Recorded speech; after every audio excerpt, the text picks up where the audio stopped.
Okay, we are ready to go. We welcome you again. It is still good morning, Anambra, and this is our second segment in our discussion with you today. I'd like to thank you for staying tuned. I'm still here with Dave. Yes, we're here to look at this very important topic again. Like I just said, water everywhere, but no safe one to drink. Yes. Let's see whether the guest in the house plans to give us a safe water this morning. Okay, we have joining us this morning Honorable Victor Meju. Honorable Victor Meju is SSA to Governor Obiano on public utilities. Vic, you are welcome. Thank you very much. I must say you are looking good. That's Willie working. Willie is also working on you. This Willie is a great man. Thank you for joining us. Yes, what they say is life because without water, life cannot be sustained. And then judging from the content of our body content, which they say that about 75% is made of water. You see that exactly that man cannot live without water. You're looking at me, Dave. Is it more than 75? No, I don't think so. Okay, perhaps that is why a special day has been mapped out to celebrate this water. Very much today is World Water Day, and that's exactly why we are here to look at that. And having somebody from the public utilities, very much know that water belongs to the Public Utilities Ministry to join us this morning. Perhaps that's good news for us. Okay, so let's start running, Vic. Tell us more about this lipid content called water. Is every lipid content safe, or is every lipid content water? Otherwise, what is water? Let me get it clear, because when you ask me to dissect water, I'm not in a lecture hall. And then perhaps we don't have the students to talk about water here. I'm not a chemistry student. Okay. So I can only tell you the area of projects, area of our projects. I hope we've not forgotten I'm a politician, and I represent His Excellency on project the Ministry of Public Utilities. So I am here to speak on the project that His Excellency has done to improve on sustainable water, safe and sustainable water for Anambra State. Okay. So I think if you permit me, I'll have to narrow my discussion to that. No problem. Because asking me to talk about liquid content is amorphous and very ambiguous too. Go ahead then. All right, so I don't know where to start from, but let me, because you didn't give me a soft landing. So let me try to see if I can create my own thesis.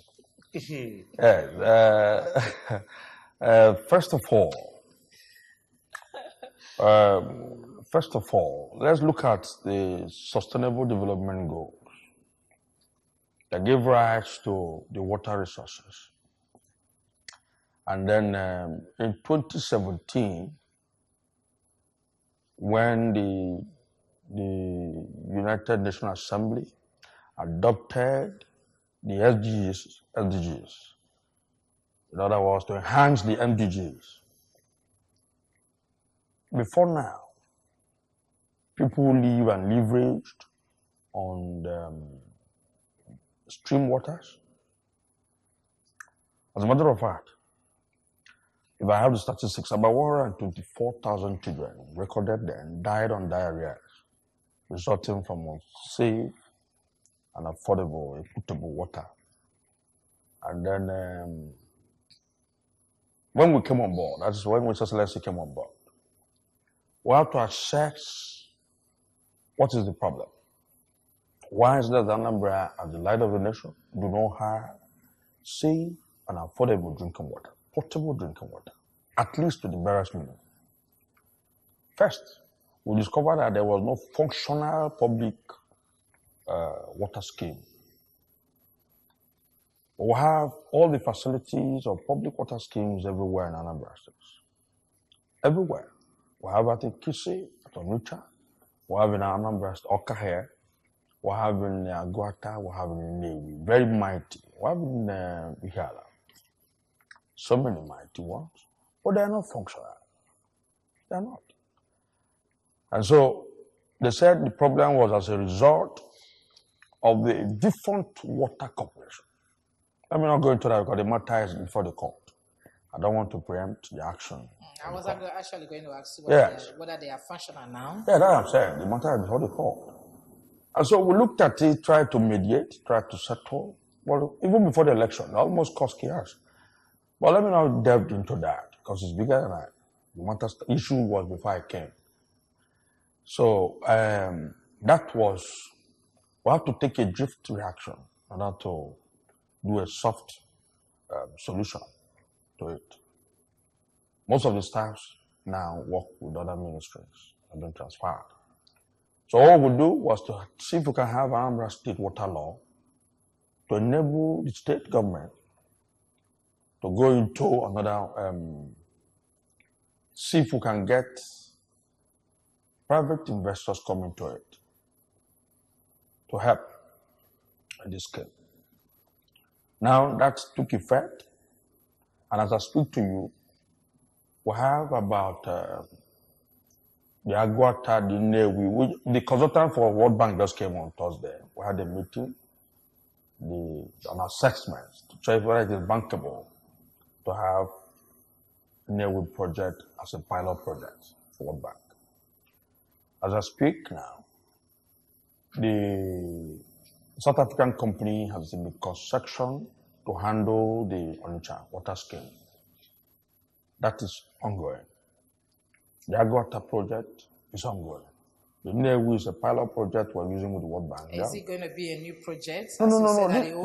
These are existing projects. No, you said that the old one that the case is in court. No, I'm not talking about water corporation. I'm talking about what is in court is the corporation itself. But actually, the body.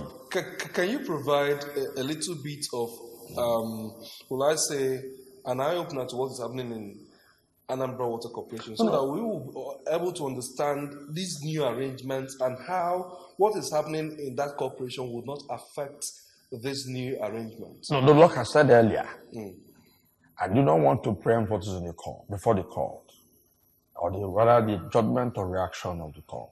So this is a new arrangement altogether. Yes, I'm telling you that a lot is happening in water corporation, in Anambra Water Scheme.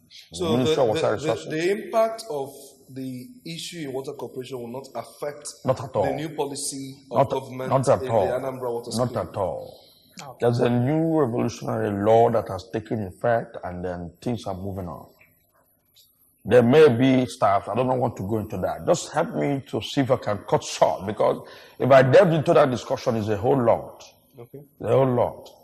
There are a lot of misnomer that occurs in the process. Let me not just go into it. So that I'll tell you what we have been able to do to get out of that, and then what Anambra people stands to get as it stands now. Okay. Yes. Now we have construction, the big public water schemes to people, the World Bank, UNICEF, European Union. They're helping us to revamp that. And as I speak to you now, things is happening. A lot of things is happening. Water is flowing. That's on the part. Then on the part of the government, we have gone into what we call the rural water scheme, splitted into 3 stages. The first is the Anambra Central, Anambra North, Anambra South. Now, 3 years ago, we have finished the first phase of awarding the water boreholes. Because the only way we can bring water closer to the people is to get the boreholes drilled in a community. And then the accessibility becomes easier. Now, we have commissions, the drilling of boreholes across the states. Construction. Have they commenced? Yes. I said we have finished the first phase 3 years ago. In this community? In these states. The Anambra Central, Anambra South, Anambra North. Now, we have also kicked off the second stage. We have concluded the packaging for Anambra North. The Excellency has asked that the contractors must come from they must be the critical stakeholders from the state to handle that water scheme. And as I speak to you now, you can see boreholes, Anambra State boreholes, UNICEF, before you across come the in states. Okay, thank you very much. Let's take a little break here and bring in some people that we spoke to. Provide borehole in rural areas, and for the urban areas, the tap-borne water that everybody is drinking. Government should make sure that every house have access to a clean water. The government should help in terms of this old water board to revamp it so that it start working. One thing for Oka people is that there is no place you will not go and you see borehole. Almost all the landlords now do. It's helping, but also we still need government to come and help us also. Government should go and set up a committee that will look into the community and see what they can do on how they will circulate water so that it can reach to even the rural areas can get water. Water is very, very essential for living. It's very, very good. We drink a lot of water. It depends on the government to get water across to the people as fast as they can. Create boreholes, then look into it. Let the water be, be drinkable. It is the responsibility of the government to ensure that water treatment plants are established in every local government area. Very big water treatment plants with high tech. Not only that, the government should try to enforce reforestation efforts, because without trees, we cannot really get water. We need trees to recharge the water aquifers. We can also help by maybe conserving the water, watching the way we waste the water, and we can also try recycling. Okay, good to have you back. I'm a mommy gadi and go tea. Odema, kaibuto if I can buy what if I na kobiko. I na Vic Canopia and Vic Ibo, a special assistant. Senior special. Okay, senior special assistant to Governor Obiano on public utilities. That's Honorable Victor Meju. Victor, I can anabatakwagi. No, Chair, good morning. Anambra, I know whom I can buy directly. Perhaps that's why we'll have to bring it down to everybody's level. Victor, would you say that with the provisions that you have made on water, that water is available in Anambra State? Available, effective, and accessible. No, like I said earlier, we're working on it. Is when we came on board, when the governor came on board, all we saw was moribund. And then a lot is happening there now. The 17 SGs, I think I can say comfortably that we've achieved far above 50%. Now, the challenge may be there, but with the system that's on ground now, in a short while, water will flow everywhere. Yes, water will flow everywhere. But when some people who are in towns and villages might disagree with you on water flowing everywhere. Yeah. Have you been able to? You said there was a project carried out last 3 years to review and drill some projects. Yes. Rehabilitate the ones we have. Yeah. Have you been able to review some of these things to find out that these water that have been rehabilitated are working and accessible to the people? Yes, they are. That is why we're even trying to commission the second phase of rehabilitation. The first phase is duly working.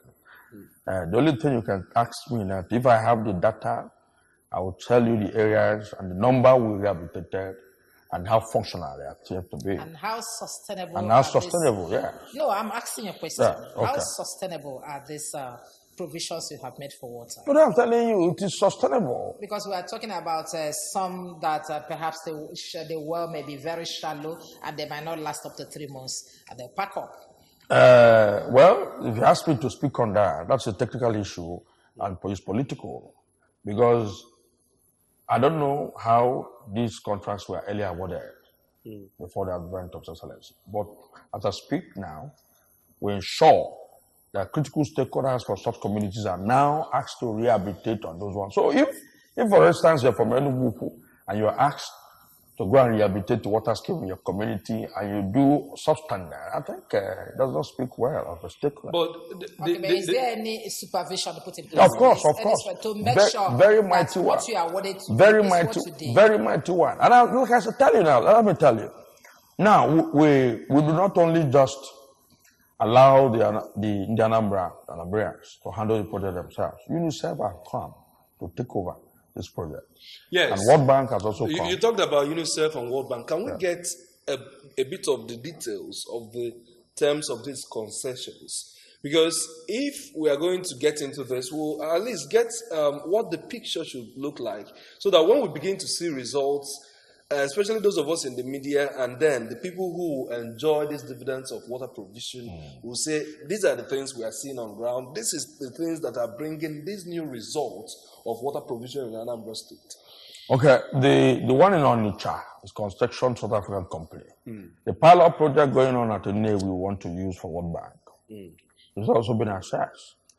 The situation might not be too palatable at the initial stage. Just like what we have in EEDC. You know, when banks, we're trying to see, the concept we're trying to build is a kind of a privatization process. So the arrangement would it be? The arrangement is such that,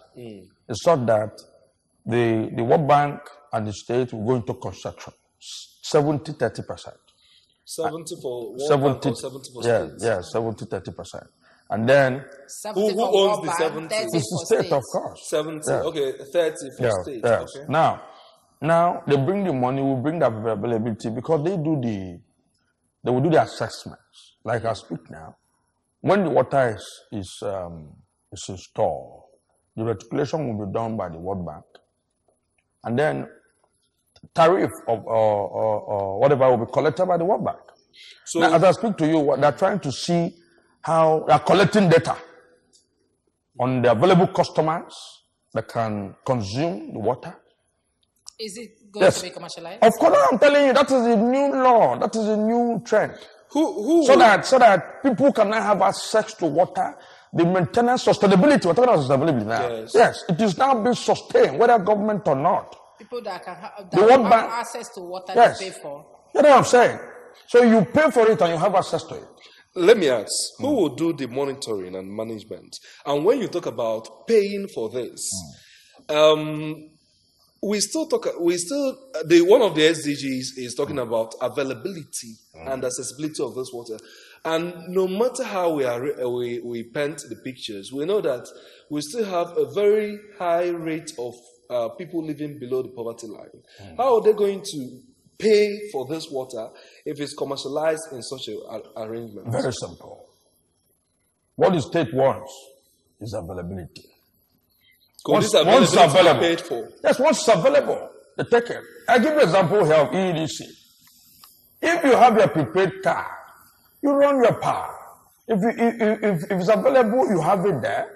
If it's not, you go and recharge and pay. That's what we're talking about. Well, if it's going to be like now, the World Bank have deployed meter here, quite a number of meters. When they finish the water projects, we see it. It will be monitored. If you get your card, get your water. I know we used to pay water bills. Yes, you pay water bills. But if it's going to be the one that they will take it to your house and make sure that water is flowing in every part of your house, and then you pay, like we just use EEDC, for example. Okay, we're waiting for that. When is it going to be? This is very close. Very, very close. They'll take the water to your house, or you go to a tap. No, to your house. I'm talking about reticulation here. Reticulation, yes. Thank you very much. Thank you, Vic. I'd like to thank you for joining us this morning. That's Honorable Vic Meju, Senior Special Assistant to Governor Obiano on Public Utilities. Thank you for joining us this morning. Thank you, Rab. All right. And I've been around with Dave Opokwasile, and I must tell you that it's been a very exciting Friday. Yes, exciting Friday because we explored two issues, INEC and inconclusive elections, as well as sustainable water provision, using the case of Anambra as a case study. Yes. So we'd like to thank you very much, the Good Morning Anambra team, all of you that made it happen this morning. Thank you. Remember that we are taking you to our news desk to give you the news at 9 o'clock, and then the sports that will follow thereafter. My name is C. John Ma Uche. Do have a good weekend. We'll see you on Monday. And I am David Opokwasile. Thank you for joining us.